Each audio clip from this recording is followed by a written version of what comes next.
The thing that I absolutely love about cinema is when an actor comes out of his genre to create something beautiful, a masterpiece perhaps. For example, Jim Carrey did with The Eternal Sunshine of the Spotless Mind.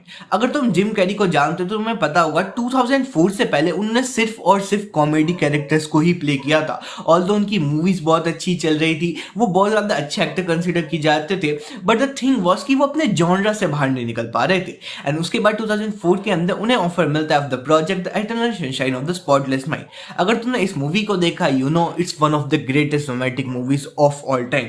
And Jim Carrey ने इस movie के लिए बहुत ज्यादा मेहनत की थी। And उसके बाद जो उन्होंने उस कैरेक्टर को प्ले किया वो इतना ज्यादा डीप है। अगर तुम जिम कैरी के कैरेक्टर को देखोगे in eternal sunshine of the spotless mind, तुम्हें पता चलेगा वो बहुत ज्यादा लेयर्ड है। जिस तरह से उसकी एक्टिंग करी गई है वो बहुत ज्यादा लोनली, बहुत ज्यादा रूटेड फील होता है, जिससे हमें पता चलता है कि जिम कैरी ने अपने जॉनरा को पूरी तरह से तोड़ा। एंड उसके बाद वो इस जॉनरा से निकल के ही came out as a better actor.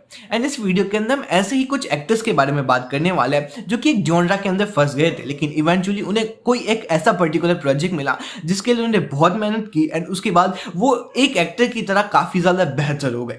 सबसे पहले बात करते हैं ब्रायन क्रैस्टन की। अगर तुम ब्रायन क्रैस्टन के बारे में बात करो तो सीधा ब्रेकिंग बैड ही तुम्हारे दिमाग में आता है, बट ब्रेकिंग बैड से पहले ब्रायन क्रैस्टन की जो स्टोरी रही है एंड ब्रेकिंग बैड की जो बात रही है वो बहुत ज्यादा इंटरेस्टिंग है। तो 2008 के अंदर जब ब्रेकिंग बैड मिलता है ब्रायन क्रैस्टन को, उससे पहले सिर्फ और सिर्फ सिटकॉम कॉमेडी रोल्स ही किए थे ब्रायन क्रैस्टन ने।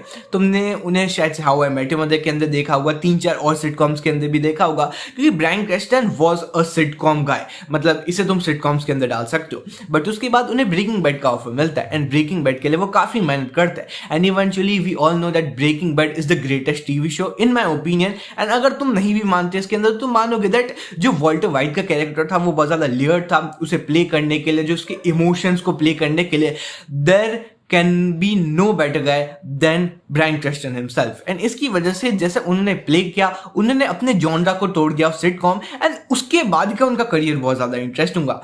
ब्रेकिंग बैड के बाद उन्होंने आर्गो के अंदर काम किया।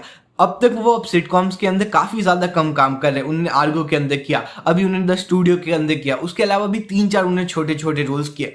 मतलब ब्रायन क्रैस्टन ने अपने जॉनरा को तोड़ा एंड उसके बाद उन्होंने सिर्फ ब्रेकिंग बैड ही नहीं, जो कि एक बहुत बड़ी मास्टरपीस है, उसके अलावा भी काफी अच्छे रोल्स किए। अब सेकेंड नंबर पे बात करते हैं मैथ्यू मैककॉनॉगी की। अब इनकी प्रोनाउंसिएशन गलत हो सकती है, बट इनकी जो स्टोरी है उनसे भी ज्यादा इंटरेस्टिंग है।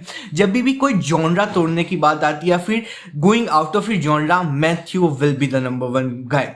मतलब इनके बारे में बहुत ज्यादा बात होती है अमंग सिनेफाइल्स, क्योंकि अगर तुम मैथ्यू मैककॉनॉगी के करियर के ऊपर ध्यान दोगे तुम्हें रियलाइज होगा इन्होंने सिर्फ रोम कॉम्स किए थे। इनकी एक्टिंग भी अगर तुम देखोगे वो काइंड ऑफ क्यूट गाय की थी, जैसे जो ज्यादा चीजें बदल नहीं पाता, जो एकदम नॉर्मल लगता है, वैसे थे ये बिल्कुल। एंड इन्होंने जैसे ब्रेक किया, उन्होंने पूरी तरह से तोड़ दिया उनके जॉनरा को, क्योंकि सबसे पहले 2011 के अंदर उन्हें ऑफर मिलता है डैलस बायर्स क्लब। इससे पहले सिर्फ रोम कॉम्स किए थे। डैलस के लिए उन्होंने बहुत मेहनत की, जिसकी वजह से उन्हें ऑस्कर मिला। उसके बाद उन्होंने ट्रू डिटेक्टिव का सीजन 1 किया। ट्रू डिटेक्टिव का season 1 heads of its one of the greatest individual seasons of all time.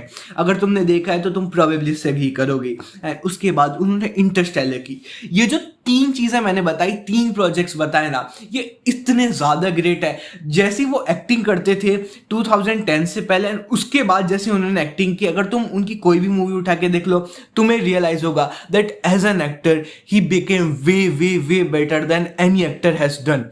उनकी एक्टिंग को अब तक इतना ज्यादा अच्छा बोला जाता है इन तीनों ही प्रोजेक्ट्स के अंदर, एंड अब तक भी वो बहुत ज्यादा अच्छे कैरेक्टर्स को भी प्ले कर रहे हैं। इसकी वजह से ऑफ दिस डेकेड तुम बोल सकते हो is one of the best actors of this decade. And इसकी वजह से मैथ्यू इज द गाय जिन्होंने अपने जॉनरा को पूरी तरह तोड़ा ही नहीं, उसके बाद उन्होंने लगातार हिट्स दिया। थर्ड नंबर पे बात कर बैन एफ्लेक।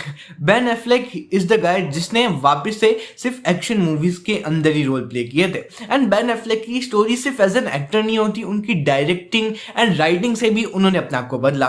तो बिफोर 2011 जब आर्गो मूवी आई थी, उससे पहले सिर्फ और सिर्फ एक्शन मूवी के अंदर वो रोल प्ले किया करते थे। And Ben Affleck as an actor, उन्हें कोई भी वो सिनेमा या फिर आर्टिस्ट वाली फीलिंग नहीं दिया करता था। But once Ben Affleck became a great personality at Hollywood वगैरह, उसके बाद उन्हें रियलाइज हुआ कि मैं 8 नहीं बना रहा, एंड उसके बाद 2011 के अंदर he created Ergo. Although Ergo is an action movie but it's more than that.